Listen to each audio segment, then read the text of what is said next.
Raise your hand if you've ever told yourself, tonight I'm going to bed early. Yeah, same. Then 1 a.m. hit and you were still scrolling, still watching, still doing anything except sleeping. You woke up exhausted, swore it wouldn't happen again, and repeated the exact same cycle.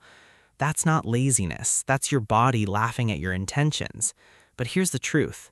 Fixing your sleep schedule is not about willpower.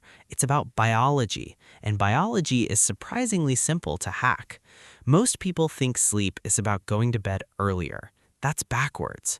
Sleep is about waking up at a fixed time every day. That's it. That's the lever. When you wake up at a fixed time, your body's internal clock, the circadian rhythm, resets itself. It starts releasing melatonin at the right hour, lowering your core temperature, preparing you for rest.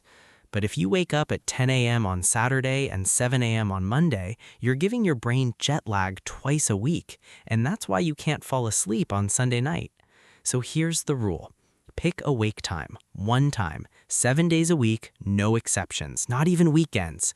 If you're aiming for 7 hours and you need to be up at 6:30, then your bedtime is around 11:30 p.m.